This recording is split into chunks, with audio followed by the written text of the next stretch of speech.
All right. Thanks everyone for tuning in to another episode of the HoCo Cyber Collective Podcast. I'm getting slightly more polished at this. The guest that I have on is someone very near and dear to my heart. This is Keith Alexis. He is my business partner and a mentor of mine, and he's got a very interesting story that he's graciously agreed to share with us. So, Keith, would you please introduce yourself?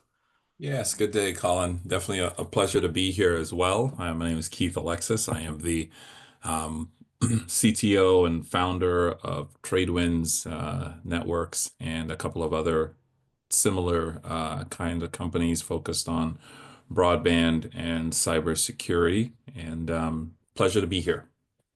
Well, great. So I guess let's start with some very basic stuff. So, tell me the story of Keith Alexis. Tell me the story of Tradewinds. Of you mentioned, cybersecurity. What was the journey that brought you to this point? And I'll Ooh, okay. Well, hopefully we won't no put any pressure. Like, we audiences, can talk, but just right? I want But to hear your story, basically. yeah, no, absolutely, absolutely. Well, why don't we start from from the beginning if your audiences are game for it. So, I am originally from Trinidad and Tobago in the West Indies, and Okay. came to America to go to school after a short stint on St. Croix in U.S. Virgin Islands. Ended up on the west coast of the United States in beautiful San Diego. Went to school down there, and after college, stayed in the U.S. and was very fortunate enough to have been employed at a company called Acton Technologies. And Acton is the largest OEM, ODM manufacturer of tier one networking products at that point in time in the world. So they built everything for 3Com, HP, Alcatel, Nortel, and a variety of others. So in that environment, you learn a lot about equipment manufacturing, supply chain. You get to sit in a lot of these meetings behind closed doors with some pretty impressive companies, discussing and hearing them discuss about strategy and positioning and these kinds of things. And I spent a number of years not only in Acton but around Acton, right, working in their predominantly their branded division, SMC Networks, then EdgeCore in different divisions where we solve different problems. So I was in product marketing, in engineering, in supply chain, tech support, and then back into sales as well. So fairly a jack of all trades kind of environment, right? Just to help solve different kinds of problems. We were then fortunate enough to have done a joint venture with LG Ericsson. Back then it was LG Nortel out of South Korea. That brought us into more of the voice world, data, telecommunication ecosystem. So we started to learn different things. Before that actually happened, we were part of the largest supercomputer in the world with IBM in 2006, Roadrunner platform, and that taught us a lot on the data center side of things, right? Bare metal switching, integrating in with some of the big guys, and that led us into SGI and Sun Microsystems back then, and a number of other environments. And sort of as we come to today, new iteration, myself and the team created another company called ICC Networking, International Communications Corp was the original name. And that has now morphed into Tradewinds, which is focused on really three business segments, which are cybersecurity, smart city networks, really for smaller community networks, trying to not only bridge the digital divide, but also bridge the performance divide. And then, of course, we have a special team working on sort of special projects, really sort of niche specialty kinds of projects like long distance communication, security, military kinds of projects as well. So very interesting and 3.5 decade career in the high tech world on a very myriad of sides of the technology industry. Great.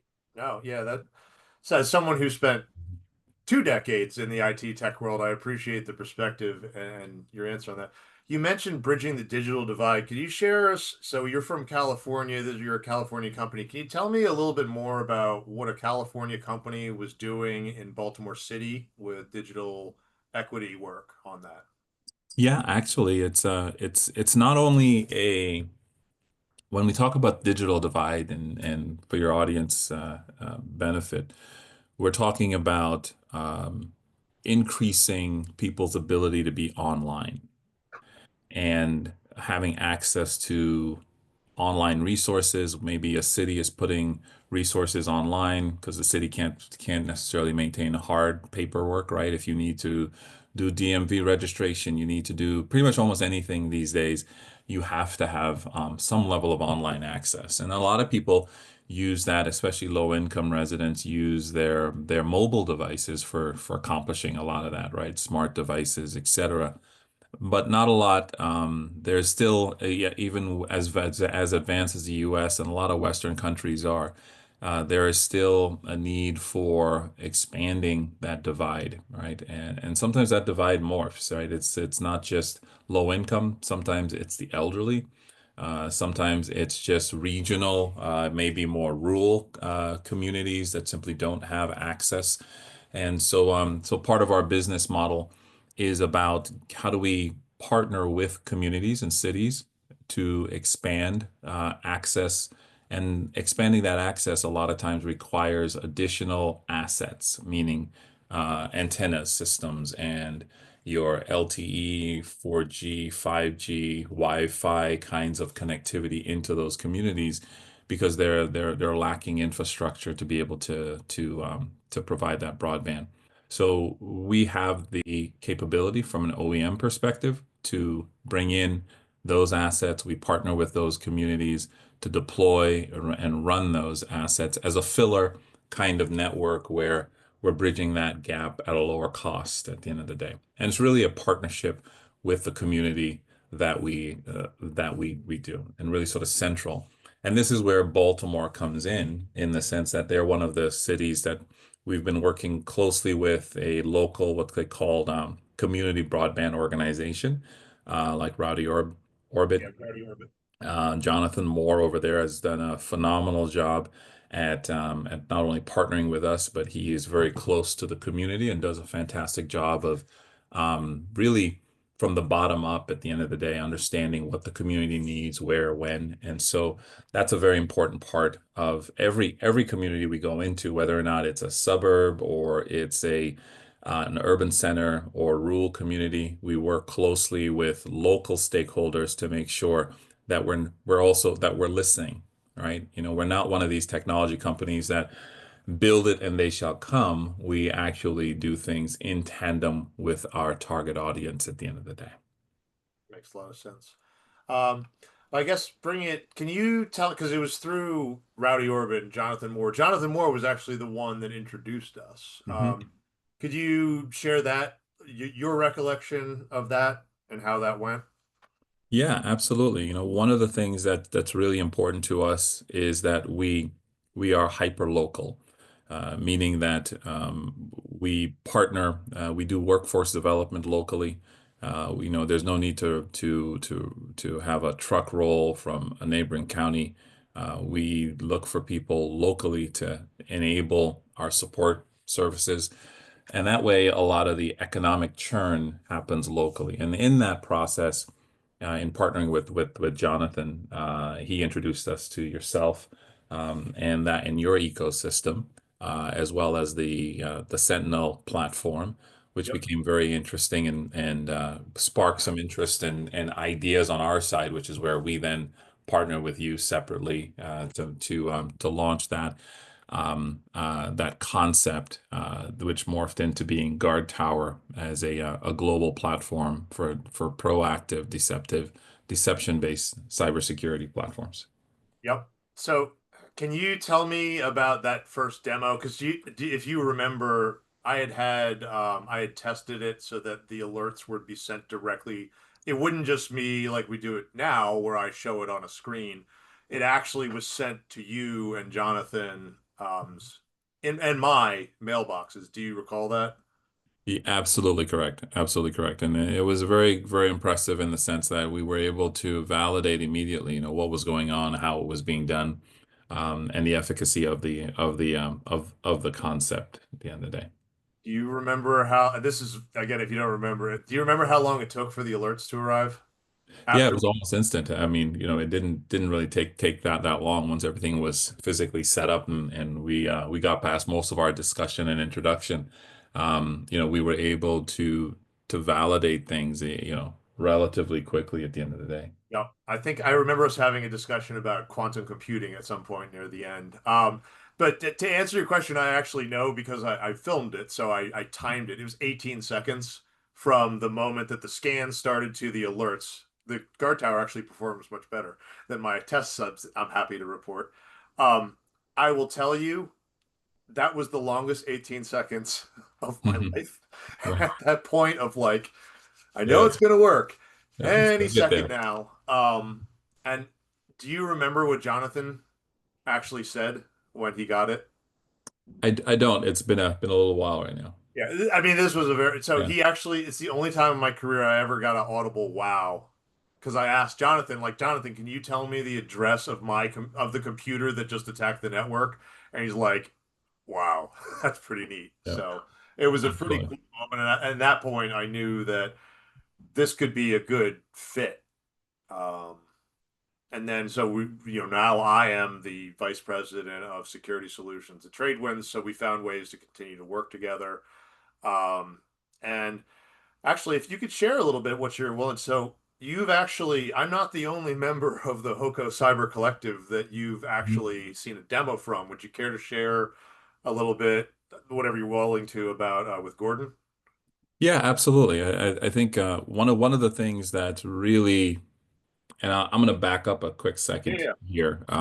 So I did a lecture and I was a guest lecturer at the University of Trinidad and Tobago a number of years back.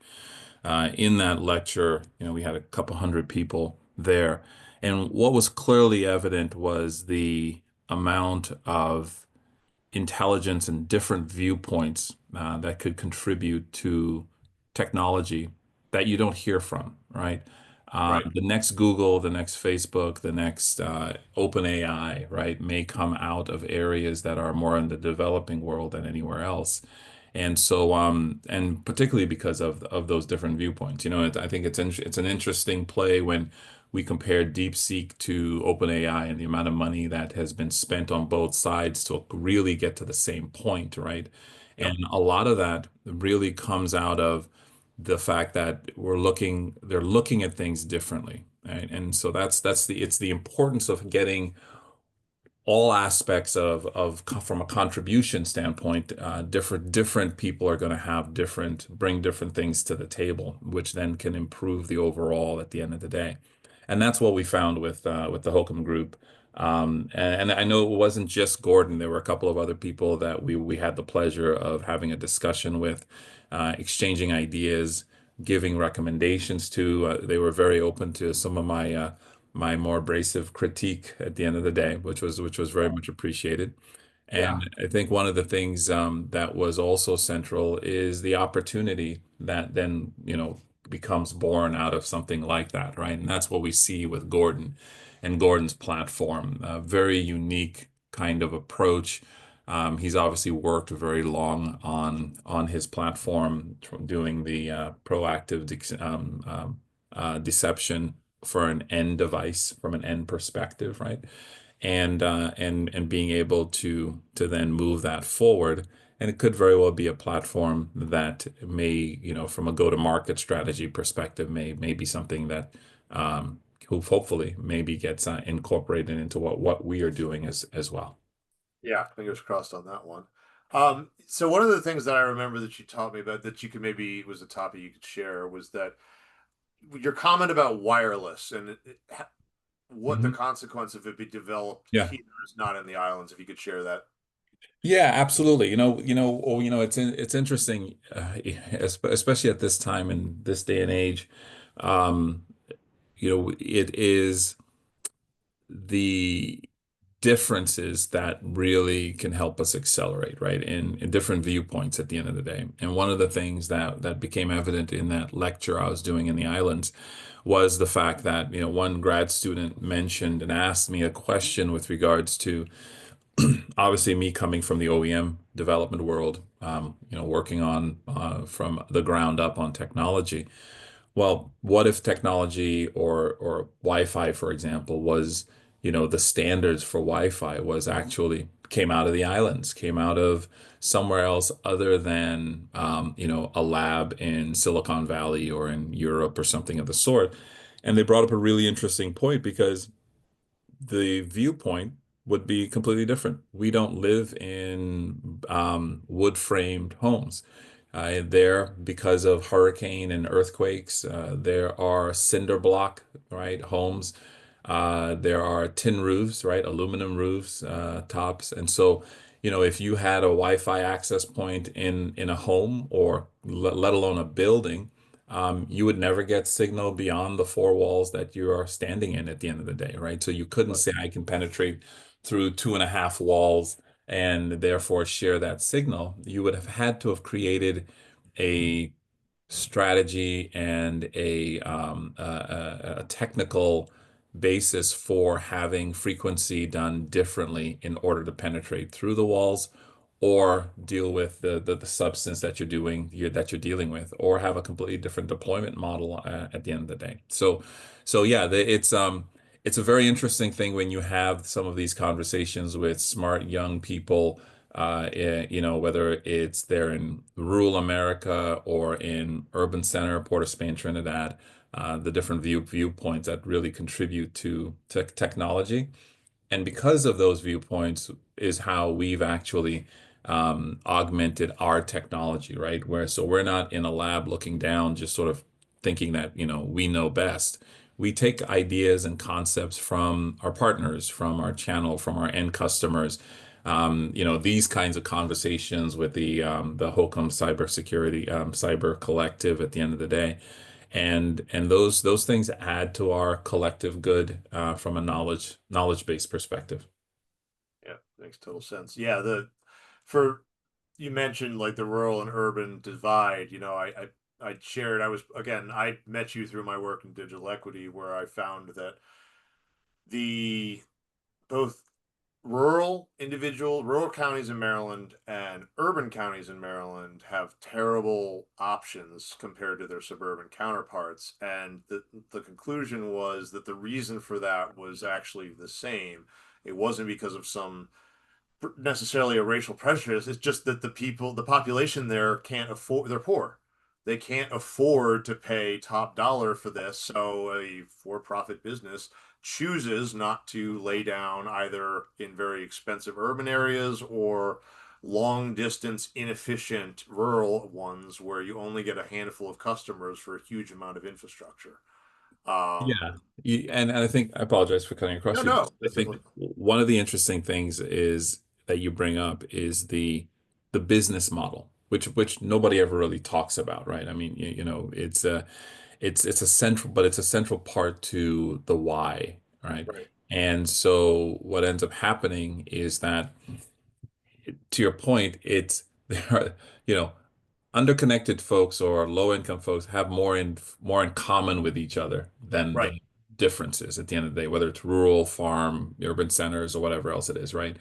But what we found is that the business model, a service provider can make just as much money on a poor community by aggregating those services over fewer resources right, and still squeezing, the amount of dollars out of that community that they need to hit their revenue numbers. right, And so the same thing happens in rural communities at the end of the day.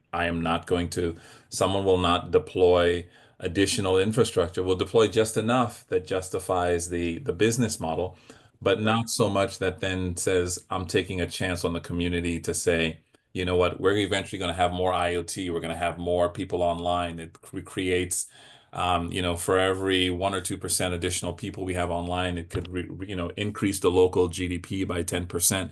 Those right. kinds of calculations don't come into it. Now, everybody has shareholders and have boards and somebody to report to, so it's nothing that a lot of companies do nefariously. It just simply that's just how the numbers shake out from a Right. business model perspective. And that's why on our side, as an OEM, as a manufacturer, we take a different approach. We take rather than a short-term approach, and we are benefited by the fact that we are a privately held company, so we could do this. So we take a long-term approach. So instead of having a partnership with a community that is 3 years or 4 years, we have a 10-year agreement that the our smart city contracts are based around. We have an asset for an asset exchange in the sense that we bring in the asset at a cost plus model. So we lower that barrier to entry to putting in infrastructure in a community.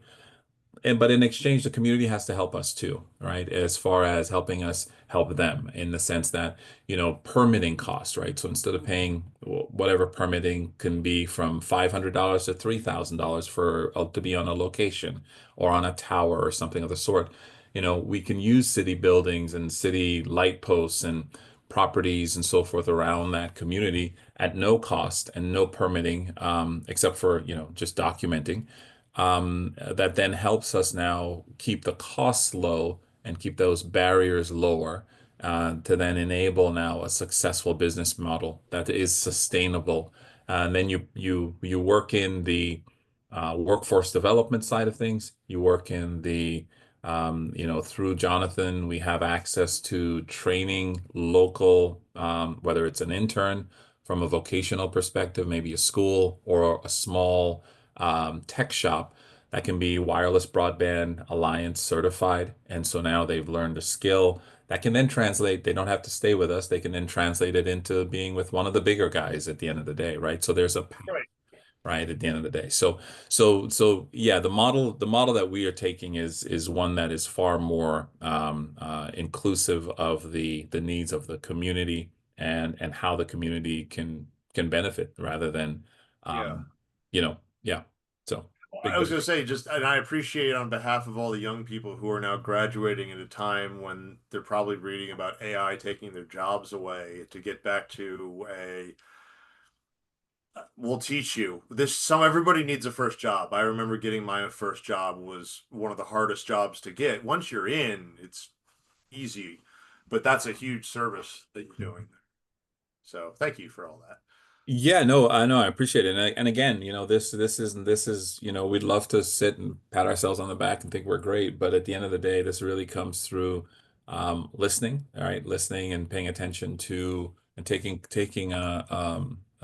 knowing that there is a problem to be solved Right. and taking guidance from local folks, right? Like Jonathan, like yourself, like cities, like City of Bellflower, sitting with them, as we tell people, the most expensive thing you're going to spend with us is your time so that Right. we learn about your entity. What are your problems? What are you trying to solve? Right. How can we possibly solve them? And we trust that you will also work with us closely to be able to accomplish that and not just go off. Just because somebody has their name on a stadium doesn't necessarily mean that they have your best interest at heart. That is a true statement. If you, so this is interesting. Could you share with us how, you mentioned GuardTower is the cybersecurity offering that has been launched recently, how this sort of community-based, broad-based vision for the building things out, has that manifested itself in the GuardTower platform and how we're going to market with it? Yeah, so there is a much larger play where there is interconnectivity between all of these, right? So, you know, I like to explain it in terms of the railroads, right? Hmm. You had to have laid all of the railroad tracks and the nails and the all of that in order to then have the substances, the caboose, the containers, the information, the data, whatever else it is to ride on those railroads. And so that's how we view these networks, right? And we still call them smart city networks. I don't necessarily like the term smart city, but at the end of the day, um, we still call them smart city networks, not because smart city just sort of gives you the impression that you're already in this sort of Jetson kind of world and that you're already there. We when have to use the word smart in the marketing. That was probably a condition. It has to be smart because everything is Yeah, exactly. But it's yeah, exactly. It's what resonates with people, but it gives the wrong idea, right? right. Because everything is iterative, right? We're actually you're on your way to that, and it's always evolving. And so we take communities where they are today and say, okay, we let's the first part is let's lay the railroads, right? Let's put in the network infrastructure. And once that's in, then what, right? Are there air quality sensors that need to be tuned up right on that network? In the case of the city of Bellflower, California, um, they realized that their sheriff's office wanted to deploy 30 or 40 CCTV cameras around the city.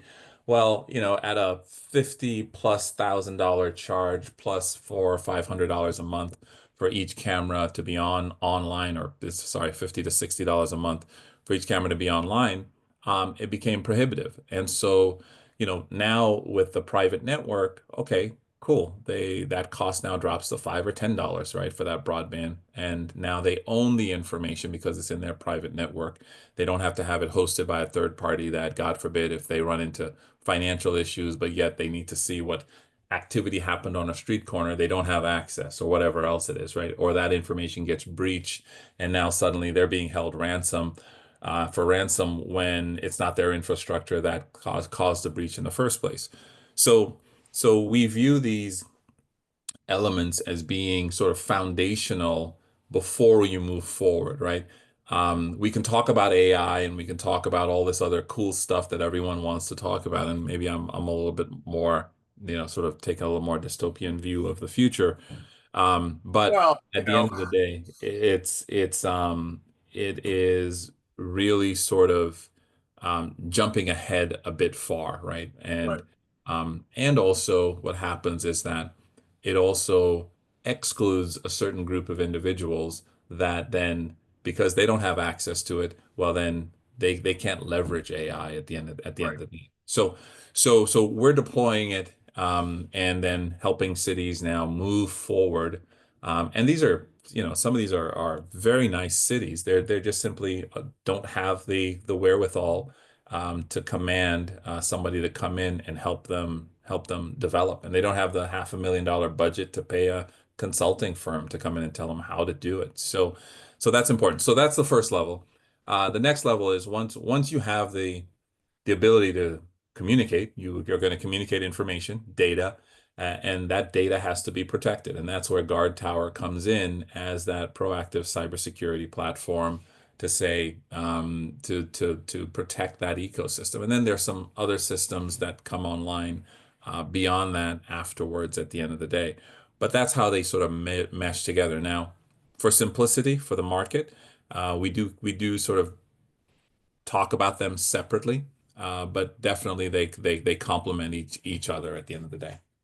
Well, and actually, if you don't mind, do you have any sort of like PowerPoints or anything that you'd like to run through real quick just to show us? Because I know, having seen them, that they're visually, it's a story that's easily told, but if you have a visualization of it, it makes a lot of sense once people see it, if that's Yeah, possible. well, one if you have the demonstration up, if you can Yeah. run through the demonstration, Let me, um, that might be more effective for people to sort of understand conceptually the there we the go. impact of what we're talking about, to be proactive, but at the same time, it is deception of technology sitting in your network where Guard Tower, what happens? Guard Tower gets deployed into the network. Very simple deployment. It is agnostic to the network itself, and it will deploy these containers as deception devices within the network. And as scans happen, as people enter the network, we then are able to leveraging of host of whether it's IPsec and other features and AI driven capabilities, understand what people are doing, reporting that back to stakeholders, whether or not that might be a service or the actual users themselves, that someone is poking around in their network, and they can then use their other devices for security, for quarantining, for shutting ports down, and the like as well. Okay. As a Keith, you can see my screen. So I'll just run through this Yep. real quick. So this, what you see on the screen, this is the live demonstration that Keith and I have developed that's meant to give a very easy, telling a story. So in the story, the audience, Keith and myself, we're hackers. We are cyber hackers. I should have put on my costume of a black hoodie with a hood on. And actually, I could have done that. I'll do that next time. But basically, up here we have a email client where any alerts that arrive we can see. But the story is that this hacker collective, we have broken into our latest victim. An IT service provider that's called the cybersecurity team. And we have gone in the story on the dark web, and we have purchased their chief information security officer's credentials. Not only that, we have compromised his own PC. It's located in their primary location in Maryland. It's on a laptop PC running Windows 10. And here is our address on the network. And then up here is the most common tool that a hacker will deploy at the beginning of an attack. It's a network scanner.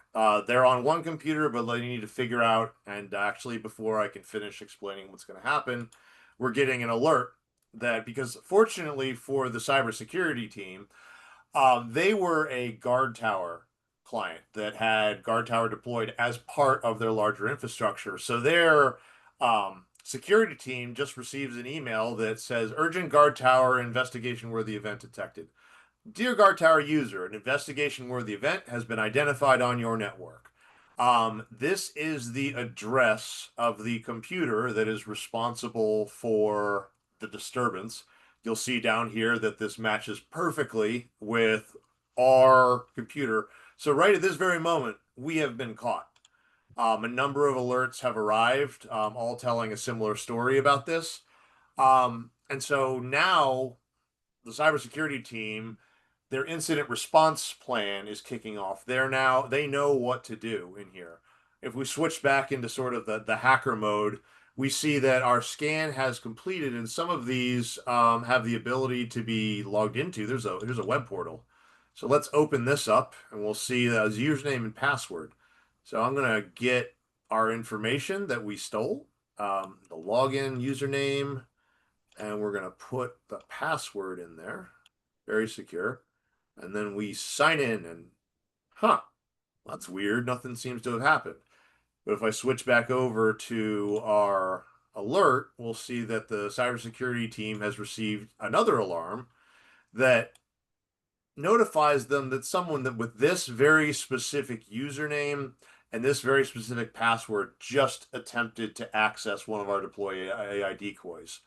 So now what I say is that their team now knows one of two things.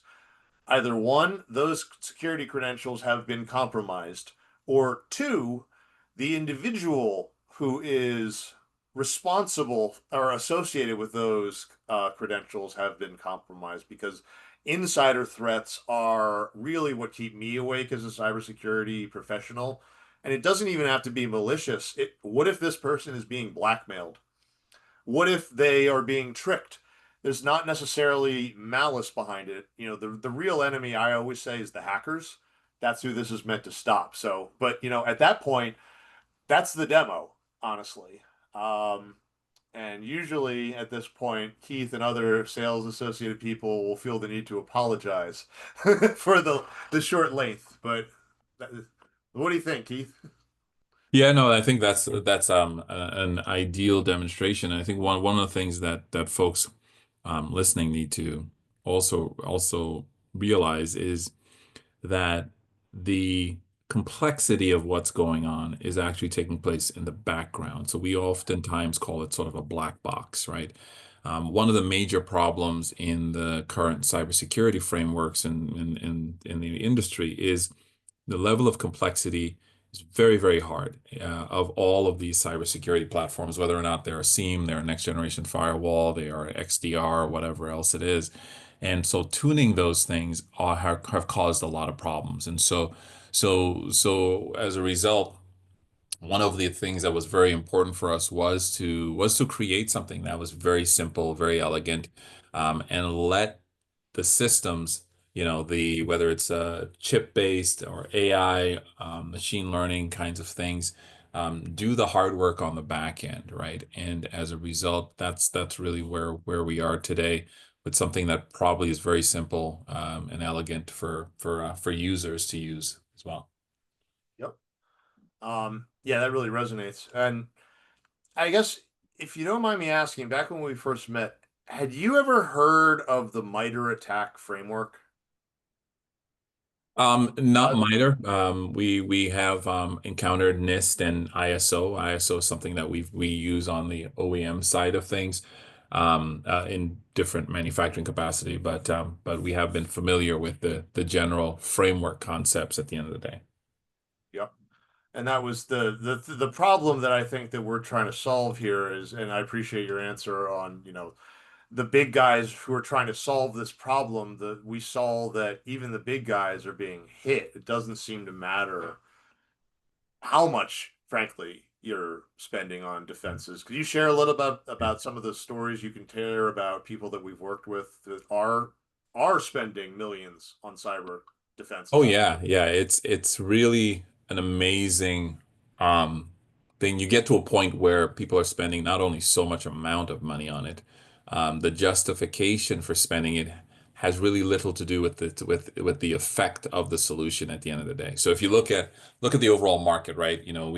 We accept the fact that broadband in general and people's access to information and IoT devices, all of this is increasing, right? And it would lead one to assume that, well, naturally, because you have more things out there, it creates an environment that more cybersecurity threats are taking place. And the fact of the matter is that breaches themselves are actually exponentially expanding. So there isn't a close relationship between having more devices online and cyber threats, right? And so what's happening is that the hackers or whomever it is are actually are moving faster than the traditional cybersecurity platforms can actually stop them. And so regardless of the big names that are physically out there, you're going to be hacked at some level at time. Right? It's just a Right. roll of a dice. It's a Russian roulette at the end of the day. And so then you then have to say, okay, well then if that's the case, how do I mitigate my liability? Because I've got a liability, or if they hold me hostage on ransomware, how am I going to deal with the millions of dollars that they're going to ask for? So then what a lot of these companies end up doing is layer on this different vendors, right? So you have all the big names out there, right? So you just decide, okay, well, I'm going to use this seam. Oh, okay, I'm going to use this next generation firewall. Oh, I'm going to go add this additional seam, or I'm going to add this additional capability. And what ends up is this sort of hodgepodge. Like I've got one client that's reviewing us today, and they're one of the largest manufacturers in their segment, and they've been through 45 different cybersecurity platforms over the last 15 years. And he still can't sleep at night because he knows there's something going on in his network. He knows that there's anomalous stuff that can be seen, but he has no idea how to see that at the end of the day. And so, but again, he's tied to these big guys because he's locked into their business model, right? Right. He's bought the licenses. He can't get out of it, and one doesn't solve it. One of them actually, I won't say the name of the company, but he basically bought the solution, paid $750,000 for it, and couldn't use it because it was too complex. So then he had to come in and then pay them now to configure it and manage it for him. And a year and a half later, he now has to buy another solution to then, solve another problem that is not being solved by these guys. So there are cracks in the armor, or, holes in the dam, however you want to say it. These solutions are great. They're wonderful, right? They solve most of the known issues out there. Problem is what's unknown. and that's where we attempt to try to play. Yep. And could you share a little bit about how would GuardTower potentially that person you said that give them that peace of mind that the Mhm. people that have GuardTower, what's different about it? Yeah, the difference with Guard Tower and any sort of deception tech based technology, and particularly Guard Tower, because of not only just the fact that it is deception, but it's also active and proactive, is that we're not all we are analyzing more the full ISO framework, right? So we start off at layer one and layer two, which is what a lot of companies miss. The deployment within the network itself to be one of the landmines or be part of that actual network. And so, once someone does something, they knock on the door, do a scan or whatever it is, we're picking up that information and can relay that back. So we're in that sort of very small, maybe it's the final 5-10% of the network that is unseen or unknown to the stakeholders, and we're reporting back. So we're making the unknown known, and therefore shedding light on potential nefarious actors that are out there. Now, because they shouldn't be dabbling in people shouldn't try to access the web portal or the SSH access that you just showed on the demonstration. Well, that also sets off alarms on our side to say, wait a Right. minute, somebody's trying to access something that they shouldn't, right? Whether it's nefarious or otherwise, they still shouldn't be accessing it on purpose, right? And so that then gives a greater sense of um, control back to the IT professionals now, because they, instead of having a very low signal to noise ratio, they have a high signal to noise ratio, meaning that they have less false positives. They can go directly to the source. And when they are now, you know, a report comes in and says, hey, something's going on, they're not figuring out, okay, now I got to go and triage. I got to go hunt and peck. I got to go scan myself, figure out where it is. Because we are pushing that information to them, they immediately know the physical location. Is it upstairs in the CEO's office, the IP address, what they were trying to do, what they were trying to use, the credentials they were trying to use. So you know right off the bat that someone's credentials have been compromised from day one, as Right. opposed to day 207 at the end of the day. But, Right.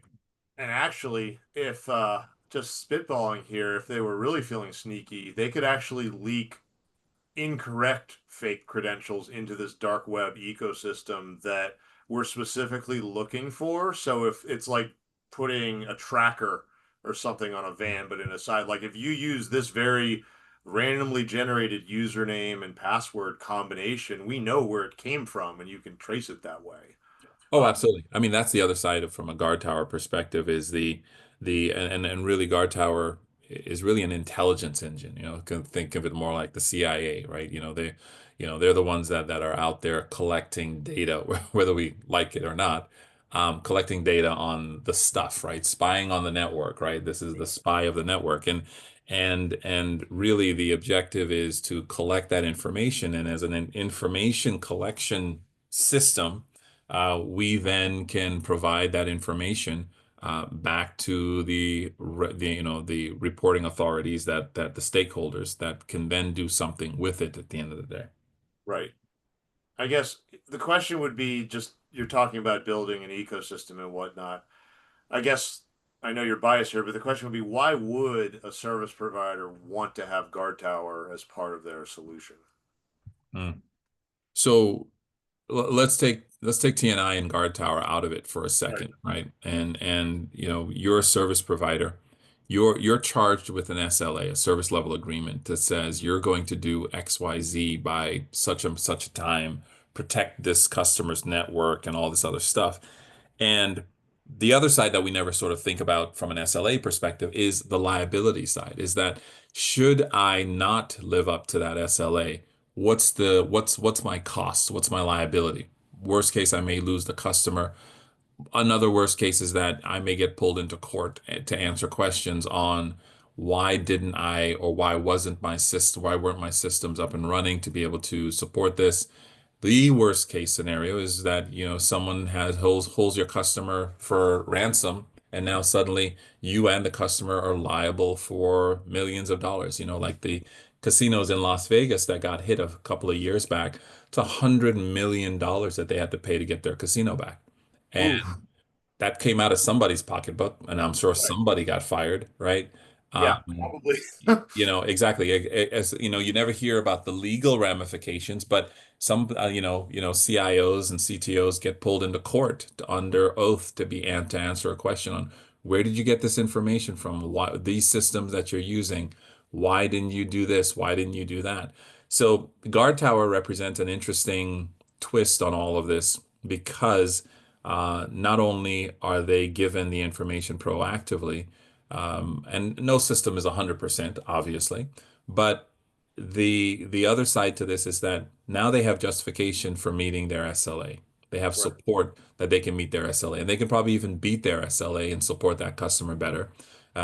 So that's the one thing. But then on the other side, from a coverage perspective, if it's an internal problem or somebody, took the system down internally or something of the sort, they also have cover because at that point in time, yeah, there's another alarm that goes off and says, "Hey, somebody messed with me or took me out of that part of the network." I can't report on anything, but you know that somebody did something that's right. internal at the end of the day. So it does give cover from a liability perspective, but it also gives cover from an insurance perspective and these other avenues.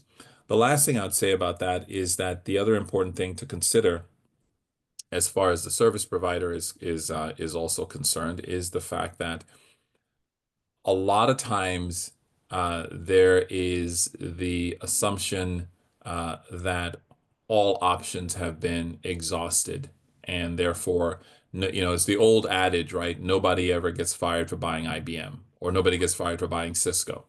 Well, if they actually have sat through a guard tower demonstration and decide to walk away and not implement it, Right, that is a potential liability for them because, quite frankly, they can say, well, hold on a second, but you know of this other platform that could have possibly stopped it, right? right. Why wasn't it used, right?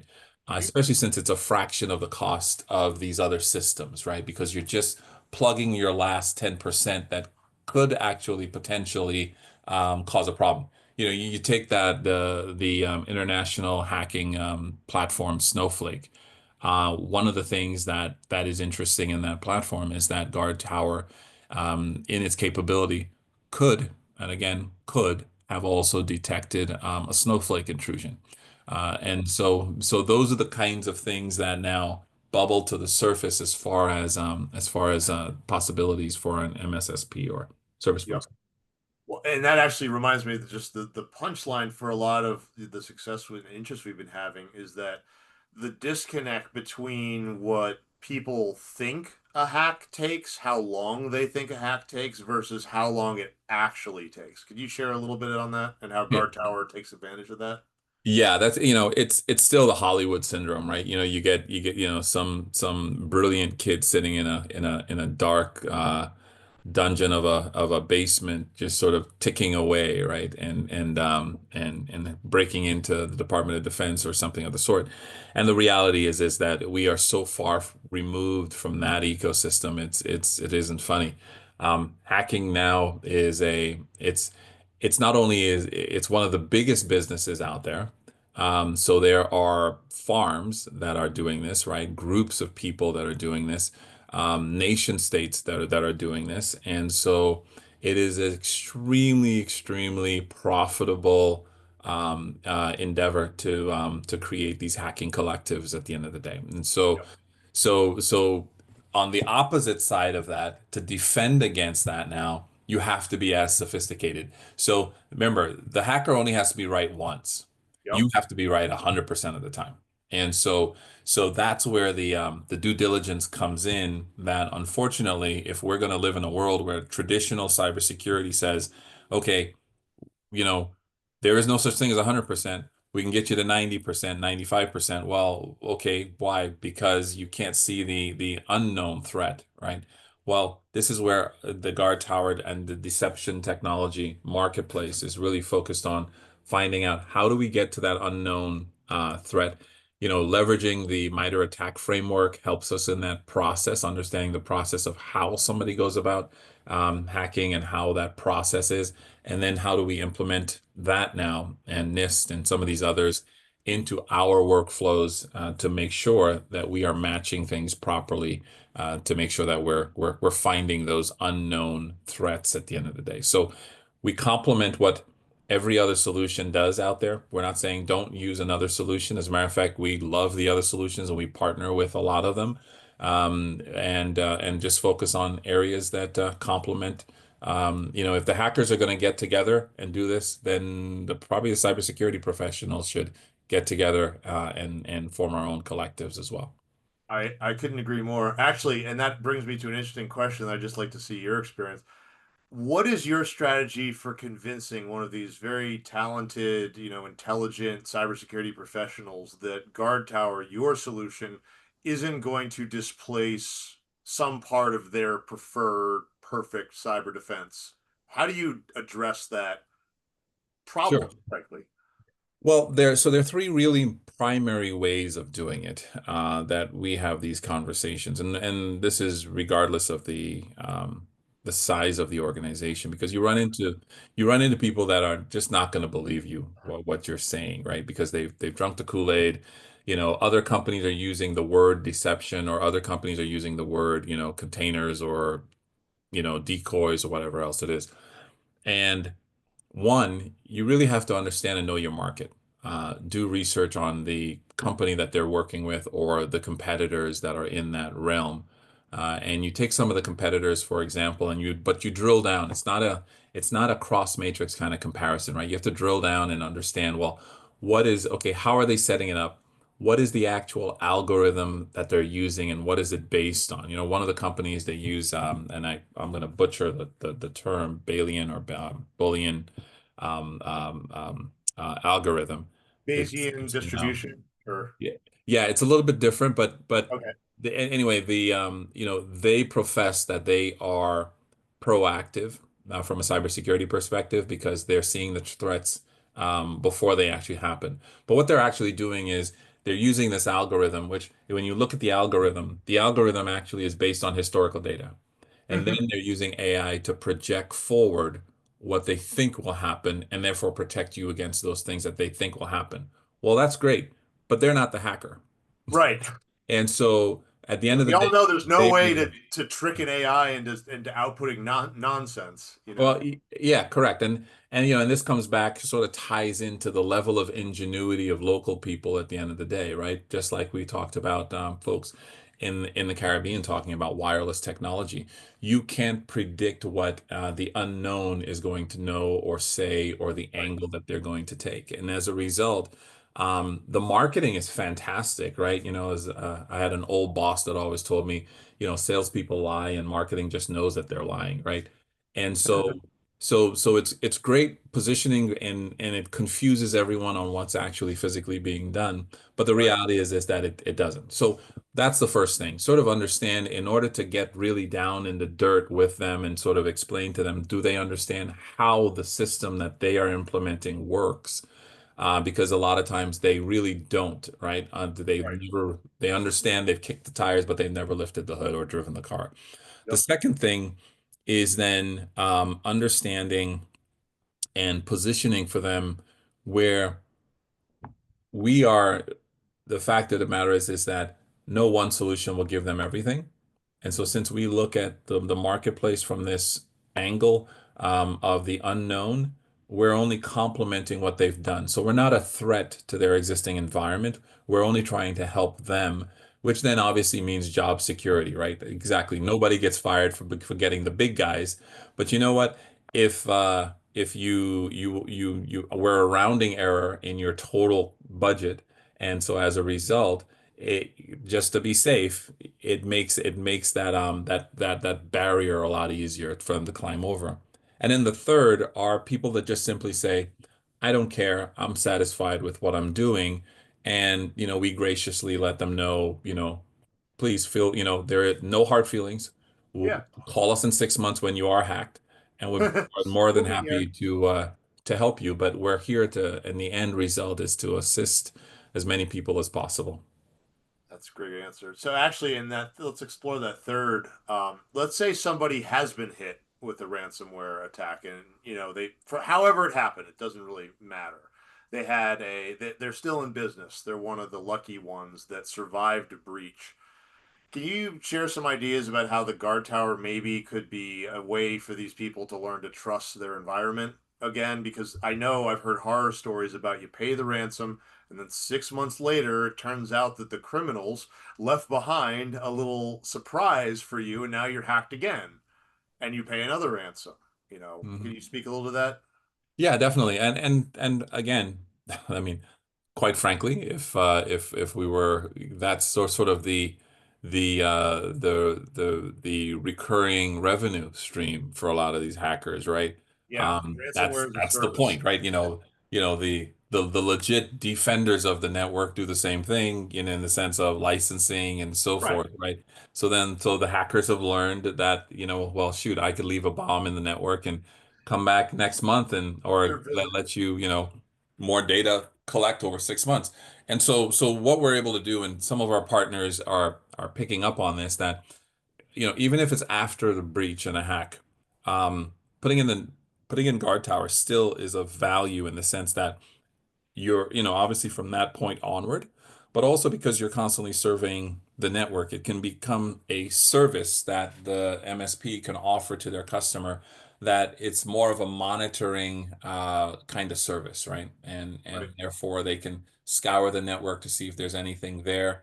If nothing has actually physically gone off, they can leave it in the network if they want to over a period of time, 6 months, a year, or whatever that is, and before actually physically removing it and the service provider going to the next customer. So we built it as a very modular kind of platform, and so not only they can, let's just say they're particularly concerned about their engineering department or their finance department. We can segment that part of the network and just look at that piece of the environment if necessary, or we can look at the whole environment and deploy across the whole network. And when you say the whole network, I guess this is one of those questions. How big does Guard Tower scale? Like, is there such thing as a network that's too big? No. All we would do is break down the network. It just simply depends on how the customer needs the network to be protected at the end of the day. So if, we have a deployment strategy that can be what we call a WAN, where we're only looking at the attacks from a WAN perspective, to then give you the ability to say, I can tune my WAN devices or my SIEMs in a specific way. We can deploy as a LAN device, which can mirror a port and scan all the data coming in, right, from up to 4,000 VLANs if necessary. Or we can actually do our third deployment strategy, which is a multi-decoy, which is where we actually deploy our decoys into the network itself. The difference between them is really the horsepower needed, the acceleration needed, and that's why we've partnered with Intel from an Open Vino and AI acceleration perspective on in their Xeon chipset, and then also with hardware partners like Dell, and in the future we've got several others coming on board. But it's been yeah, we enable people to use it in multiple days. It's also why the platform is an on-premises platform, right? It's not that we can't put it in the cloud, but at the end of the day, in order to have control and possibly air gap systems if you need to, also make sure that the hardware is up to expectation. We make sure that initially out the gate we provide everything as a single solution for the customer to make it easier for them at the end of the day. Great. And I wanted to just touch on something because it's funny. It's one of the struggles of that we focus on affordability to make sure that we can hit as wide a market. But as you and I know, sometimes something being too affordable can almost being seen as a detriment.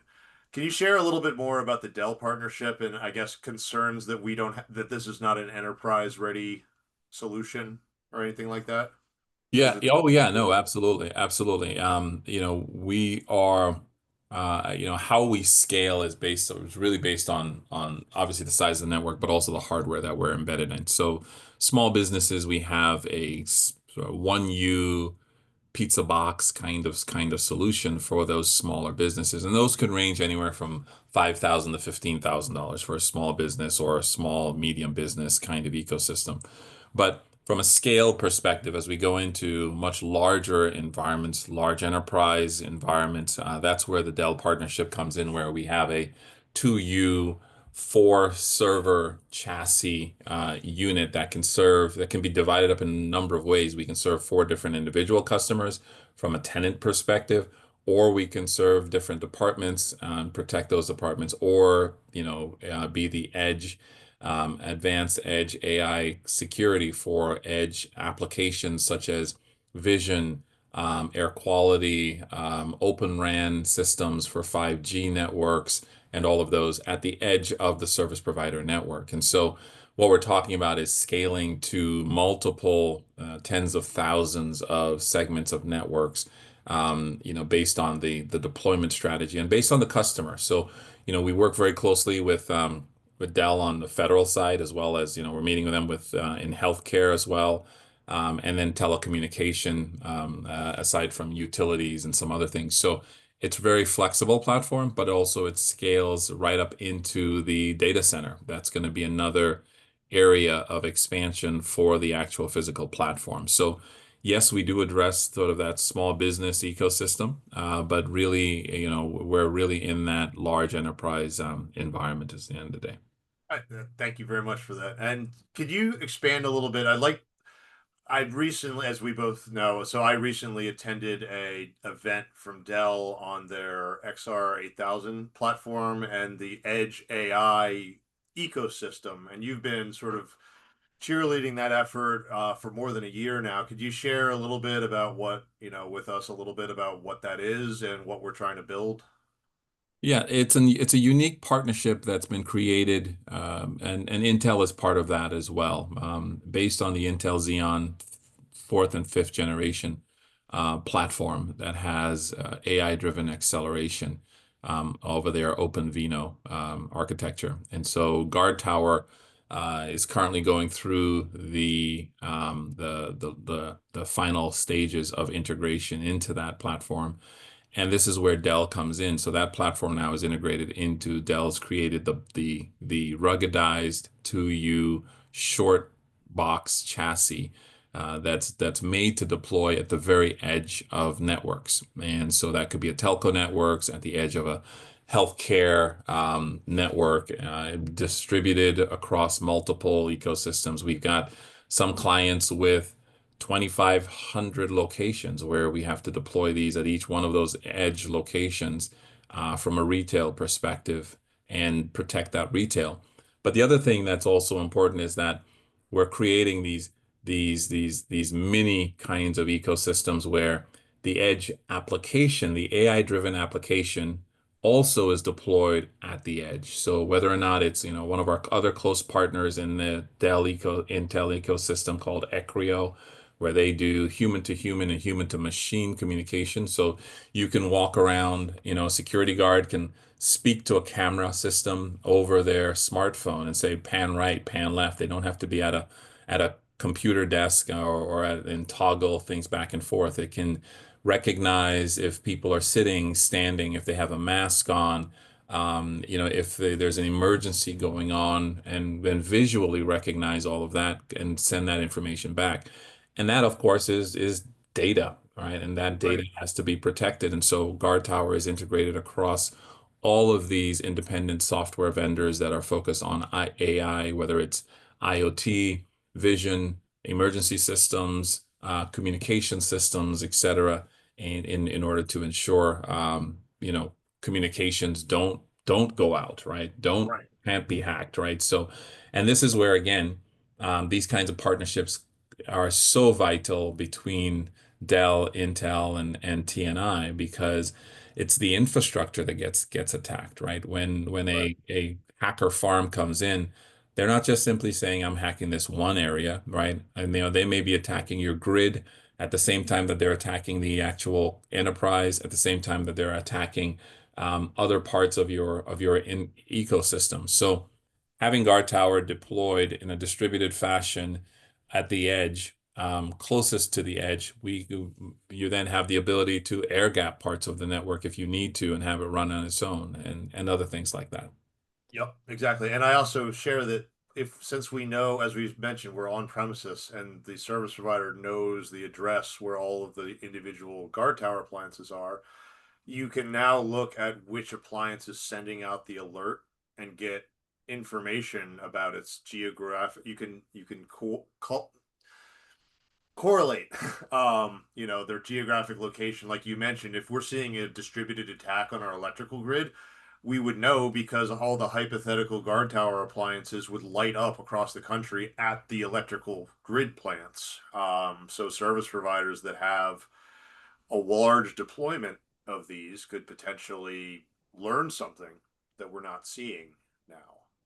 Yeah, absolutely. And how we do the orchestration for all of those too is all again integrated into the Intel platform. Like, we use Tiber and we use a couple of others on the Intel side from an orchestration so that, while we're not doing it necessarily over the cloud, the management piece of it can definitely see that information as we open and shut down access to those locations too. So, yep.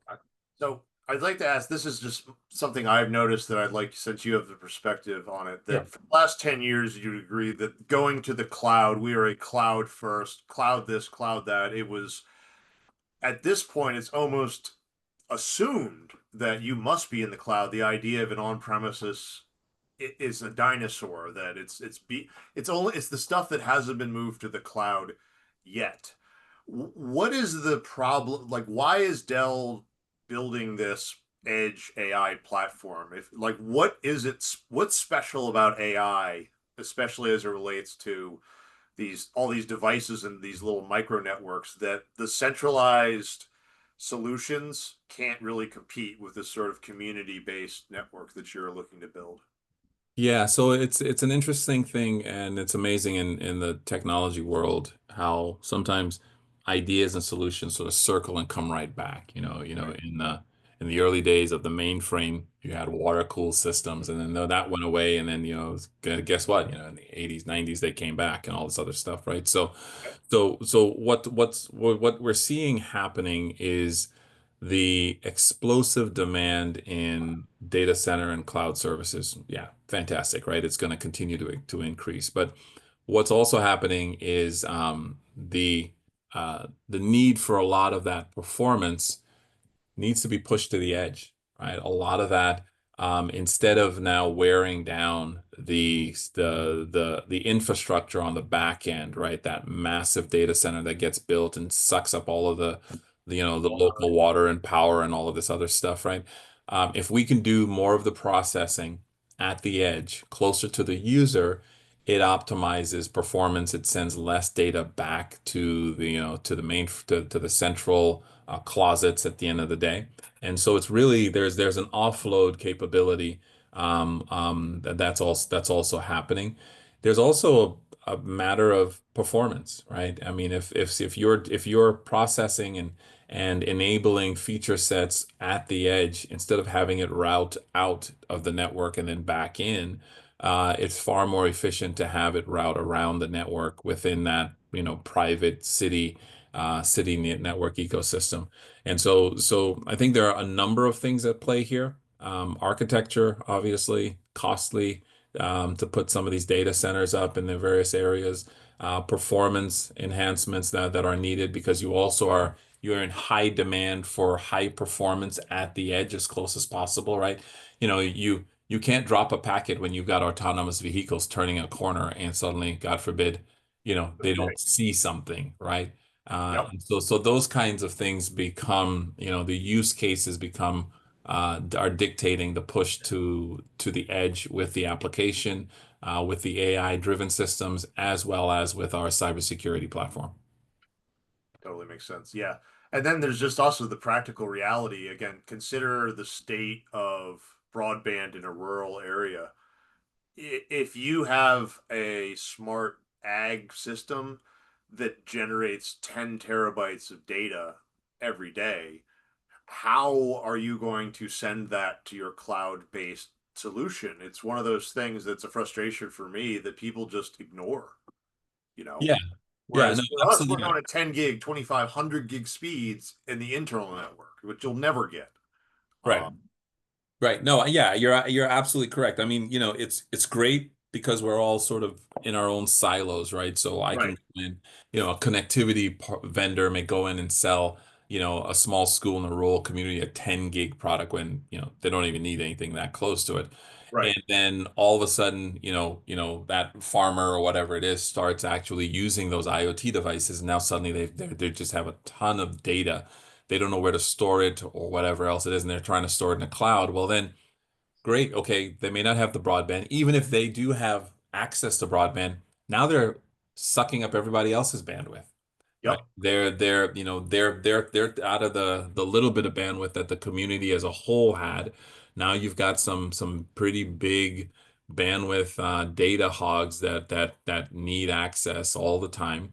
And it really sort of cripples the network at the end of the day. So all the way around, being able to do more of these, and this is where you're also seeing the advent of another concept, which has been out there for a little while, but it's really growing, excuse me, called the micro data center. And hmm what micro data centers are basically are just these mini data centers. We've got concepts out there for just a 10 by 10 container system that right. may have anywhere from 40 to 100 servers in them in a secure location that is just processing that edge, storing and processing that edge process. And then, if needed, can then connect back to a central cloud ecosystem based on what's needed, right? So it's definitely a challenging thing. We're seeing architectures change and evolve as the demand and the use cases continue to expand. Once again, the connectivity is physically there. Makes sense. Yeah. And I guess if you could share a little bit again, just sort of this, you said the importance of setting things up, especially as it relates to service providers, the importance of including services. I mean, we're not, are service providers just going to get rich from selling boxes the way it was in the 1990s, or the importance of services in there, if you could share some? Yeah, yeah. Box selling is slowly, but is not necessarily dying out, but it's collapsing in the sense that the networks are collapsing, right? You're going to have fewer hops, fewer places to go. You obviously you'll always need a piece of hardware somewhere, right, to connect Right. to something at the end of the day. But yeah, to your point, most of this is going to be related to services, right? Analyzing the information, how the information, and this sort of plays into that, what is the future of AI and the rest of the marketplace? It will shift what we do at the end of the day. But it's not this sort of, you know, oh, it's going to solve everything for everybody everywhere at the end of the day, right? It will definitely change things, but it's not as this wonderful tool, which, obviously a lot of us in the tech industry want to tout. But there are also downsides that need to be addressed, and those are addressed in a different realm from this one. Well, and then I was just thinking, just tying it all together, what you talked about, the poor communities and how it relates to AI. I get the sense that a lot of the AI, as it relates to business use, a lot of it is, to be blunt, we will allow you to replace human beings with AI, and you can then fire those people, and we will make it cheaper for you to do it. Oh, by the way, to deploy these products, we need to consume exorbitant amounts of power and water, you mentioned. So these poor communities that, the AI ecosystem right now, it feels like in the current game, the best they can hope for is to sign on to host one of these data centers where the actual residents are going to see higher electric prices. They're going to see all their water being consumed. And by the way, the AIs that are running are replacing their jobs at the same time. So it's a 1, 2, 3 punch of, crap sandwich, honestly. Have you seen that as well with how they're trying to do AI stuff? Well, what we've seen is something that is still in its formative years and Right. will evolve, right? Jobs will change. The type of jobs will change. And the other thing is that, there are sort of two sides to it, right? There is the marketing side, which is all, puppy dogs and rainbows at the end of the day, and how it'll solve everything. Solve all the problems. But underneath that, yes, companies are going in saying, look, put my AI framework in, and this is how you're gonna cut your OpEx cost at the end of the day because you're getting rid of people, right? They're not saying that publicly, obviously, right? No, But the they use other reality, words. yeah, but the reality Improve is efficiency. the yeah, but the reality is that the companies that are doing that wholesale are realizing rather quickly that a lot of these AI frameworks are not ready, and so as a result, they have to call their people back, or they have to Right. call a certain number of their people back at the end of the day. And so I think when we look at the business model, we really sort of need to look at the business model from the perspective of what is the value of the imagination that people bring to things versus the automation, right? And so the automation can buy us more time, and we're checking things or whatever else it is, but it's really the imagination and the customer facing ecosystem that, instead of getting rid of that, needs to be accentuated. And what do we invest to then support that side of it, right? I know everyone likes to think of things as just cost down, cost down, cost down, Right. but whether or not that's in the vocational side of things or it's in the retraining side of things, when a company looks at these AI models and how are they going to integrate them, I think they need to also look at it from a growth perspective, right? It's not just simply because I cut my bottom line, I have more profit.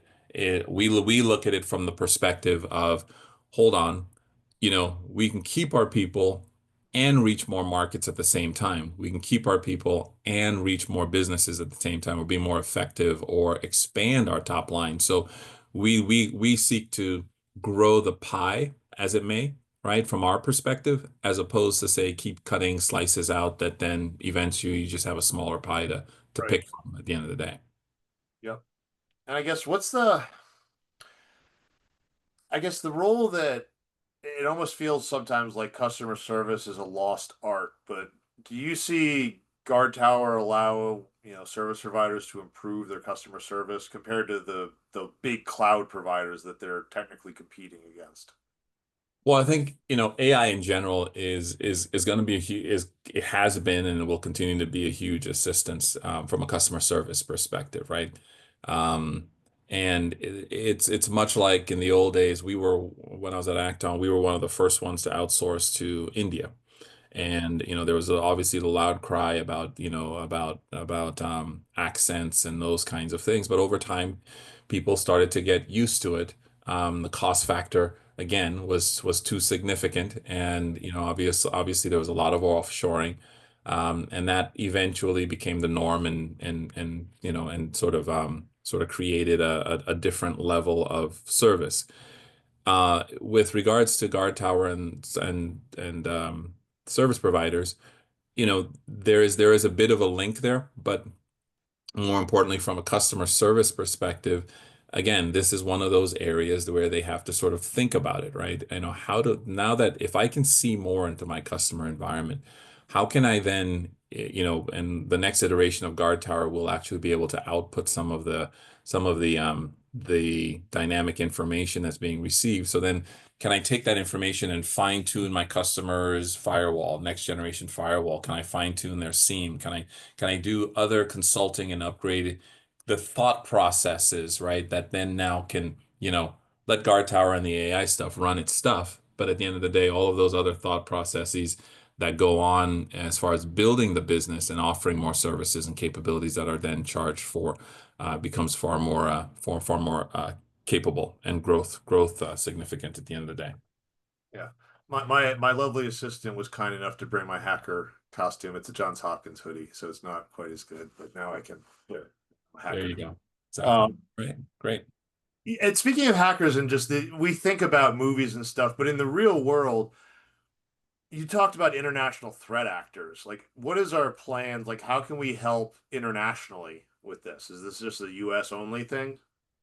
No, we are global. I mean, so we work on a number of different projects. Like we've got the largest MRO aviation facility going up in Accra, Ghana.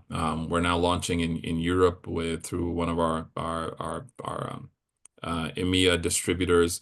We're working on smart city projects in Indonesia and a number of other places. So no, this is definitely not just the US. As a matter of fact, we see easier adoption internationally because one of the benefits of some of the countries that we work with is that they can put in the latest and greatest. They don't have legacy environments to consider, and so as a result, they can be as forward thinking as necessary without any sort of legacy liability to be concerned about. And so no, this is definitely a global approach. Great to hear. And especially I imagine since again the elephant in the room is that Russia and China, Iran typically are the ones that are this is part of their national policy. The countries that are located closely to them, we now have seen in the Russia-Ukraine war that cyber attacks and actually have been part of warfare now for it's part of war. Could you speak to that at all? Well, yeah, it'll continue to be part of war. I mean, in the end, it's not that that we're engaged in any of that, and so it's something that we are really focused on the civilian side of things. And while we do things for on the sort of edges of the military, our core focus really has been on protecting commercial and user ecosystems, and let those Okay. big guys duke it out. I mean, the Department of Defense here in the U.S. has done some phenomenal things, but they've also done some phenomenal things that have, raised questions, as far as not questions, but with regards to creating a lot of these tools that we have to contend with, right? I mean, there are some brilliant people in those organizations that have had, hacker conventions and had, really sort of elevated the discussion. But then, when the information gets out, other countries that are not necessarily friendly to us, unfortunately, are trying to compete with us in these things. So we definitely do have to protect our alliances. Yep. And thinking on that, just I guess how can GuardTower help, people that are worried about intellectual property, either corporate espionage or actual espionage? How can GuardTower help with that sort of work? Yeah, well, it's the same thing. I mean, data is data. So whether or not it's your family photos or your highly sensitive IP that may very well be available. And when we look at how we're doing a lot of this is really focused heavily on making sure that we're integrated properly into the network. And so understanding how is your network set up, what is it set up, if you can install GuardTower on part of your network that doesn't have any information on it, and it's not going to protect anything at the end of Right. the day, right? And so that becomes an important consulting approach that providers have to have with us and can charge for. But yeah, it's an important thing to then bridge the divide and making sure that that even from an informational perspective, whether or not that's it's personal information or super IP based information, we understand how the network is going to be deployed, why, the all of the segments and everything like that becomes a central part of it. Sure. Could you speak a little bit, and again, thank you for being so generous with your time. Could you share a little bit about just the concern about that clients and customers have about their data, what it's being used for? Is my data training an AI model? Are you selling my data about the sort of philosophy that we have? Yeah, we don't keep, whether it's Guard Tower or it's our city networks or smart city projects, we don't keep any necessarily any data in the devices themselves, all right? And so like even our gateways, after 30 days, it purges itself at the end of the day. However, in the city networks, there is an aspect of it that's called monetization, where we monetize the networks in order to help subsidize and keep costs low for the residents. And that's something that the city approves. So they are fully aware of what we're doing, and understand the implications of that. And in exchange, we give them visibility into what we're doing. So it's full open kimono, as my old boss used to say. And we let, so like in a lot of the cities, we will say, okay, um, since this is a private network, we don't have to let everything out, right? So if we want to say we want to adhere to the, let's just say the education standards for internet, right? That's a national standard at the end of the day. And so we abide by whatever content, right? So there's no porn, there's no other nefarious kinds of stuff allowed, no bit torrenting and streaming of illegal server stuff, etc. We eliminate all of that, right? Which one again allows for enough bandwidth for legitimate activities, right? Somebody, mom and pop need to access the DMV, or need to access, a city services or whatever it is, right? Get ride share or whatever for Meals on Telehealth. Wheels. They have the bandwidth to access that because we're not allowing, other people to simply suck up bandwidth doing other things. So, if somebody wants to do that, free country.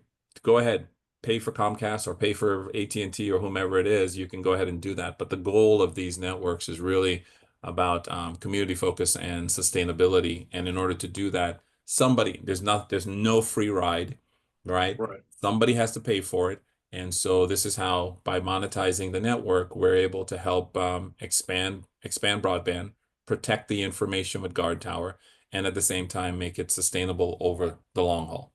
Yep. And also, I'm just thinking about it, that it allows the local control of pricing, that this kind of service in a undeveloped country versus a more developed one, that they have their own business model of what they need to cost, and sort of, and I see that with a lot of the big cyber products, that it's just priced in such a way that there is no version of it that will ever work for a poor country, sort of thing. It's just too expensive because that's not their market. You know, Correct. Correct. they're choosing not to sell to that part because it's not as profitable. I understand why they're doing it. It's just the unfortunate thing is, and I've said that, what do you call all the companies outside of the Fortune 500? Our supply chain. All these little guys, like, again, small family owned farms that just, have the same level of technology as like my parents or grandparents' network. They're the ones that are being preyed upon because the cyber criminals want to use the little guys to get into the big guys where the actual money is. Never mind, the little guy's farm might get completely destroyed in the process. They don't really care. Or in the worst case, some of these hackers, they find it funny because this is a pretty terrible group of people what we're competing against. So I feel good about what we're doing, Keith. But yeah, there's anything else you want to talk with? You've been a fantastic guest. Actually, can you talk Yeah. about the battery energy storage real quick? That's always something that I've wanted to let people know about, because most people don't know what battery energy storage even is. I certainly didn't. Yeah, well, it's like your EV charging car, right? Or the battery in your remote device, in your remote control, right? It's just bigger at the end of the day. And so what happens is that the battery energy storage environment, when you have windmills and you have solar, those things work a certain amount of time during the day, and when there's no wind, there's no power generation, or when there's no sun, there's no power generation. But when there is, you can store that in batteries and then use it for a later time. And so you have these massive battery banks, right? Tens and tens of megawatts at the end of the day, that are used in solar farms and wind farms and the like. Most common today is what's called lithium, which is a rare earth metal, right? So some people may hear, us talk about on the news about China and rare earth metals, or Ukraine and rare earth metals, right? That's part of what they're talking about, right? It's not the only thing, obviously. Right. Um, However, in our experience, what we are doing, and we haven't launched it as yet, is come up with an interesting approach to traditional lead acid batteries. Those lead acid batteries now have obviously been around for 160 years. They're well known. They're 95 to 99% recyclable. There are no rare earth metals in them at the end of the day. And what's happened is, again, once we deploy networks, we then find other problems that we need to solve. So as we deployed these networks, you realize, hey, the grid is not all that stable. Well, you can't Right. have a communication network without power. And so here comes another solution then to solve that problem. And so our battery energy storage systems go all the way up to 1.5 megawatt from a container perspective. They start off at 250 and they're modular, just like everything else we do. You don't have to repurchase anything. You don't have to sift through 40 different products to figure it out, right? You get one central system with 250 kilowatts, and then you just simply add 250 kilowatts on each side as demand grows or as you think you need at the end of the day. So it's a unique technology. There's still some things being worked out, so it'll probably be launching in 2026, but Yep. it'll significantly, because it performs at the same level as lithium, so it lasts 10 to 15 years. It has no thermal runaway, meaning that some of the battery fires you hear about Yeah. does not exist with this platform. And then over the long haul, it's less expensive to maintain. So it's an all-around solid product that people don't have to worry about how is this mined or geopolitical issues around supply chain and those kinds of things. It's readily available material, and we can deploy it globally at the end of the day. Pretty cool. Yeah. And Also, specifically, the thing that I like to, it solves a problem again in the ag space where we have all these wondrous IoT devices or drones that you need charging stations for. And like you said, the grid, especially when you get really far out in the sticks where a lot of these facilities are, there is no big grid. It just doesn't exist because no one lives there. They don't run the infrastructure to it. This, I feel like, especially if it's paired with a localized power generation, like a solar or a wind, that it solves that problem of the sun went down and now the data center shut down. yeah, Now we switch to battery power. That's pretty neat. exactly, exactly. Especially if we could put a micro data center out in those environments too. It's almost like all these different pieces are designed to work together, Keith. It's Which funny, yeah, it's funny how weird that. how that happens. It's funny how that. What are the Yeah, chances that it was? absolutely, absolutely, absolutely. Yeah, and we are looking for partners, right? I mean, Right. whether it's in farmers, we don't mind dropping a micro data center and a battery energy storage system and doing what's called a PPA, where they're using connectivity and battery systems. We've come into some issues with some utilities in those areas where they don't let some of the farmers out of their contracts, et cetera. But no, I think Meeting moving forward, perspective. we'll definitely find some ways once the platform is launched in 2026. So we're all looking forward to that. That's Appreciate it. awesome. Well, Yeah. Keith, thank you so much for Good. being so generous with your time. Before we go, is there any message you like or any place you like to direct anyone who's listened, who's interested in hearing more, or reading about it, where they should go? Yeah, I think the central place is really we've got two individual websites. It's www.tradewindsnetworks.com. Both have an S at the end of it, and Yep. then GuardTower.ai. And feel free to communicate with us. We love talking tech, and be Yep. more than happy to help educate anyone on what we're doing. Looking forward to it. Fantastic. Yep. And I'll make sure I put those links and any others that you'd like in the description and everything. So thank you very Oh much. yeah. And thanks everyone for listening. I hope you found this interesting as I did. And thanks for another episode of the HoCo Cyber Collective Podcast. Thanks.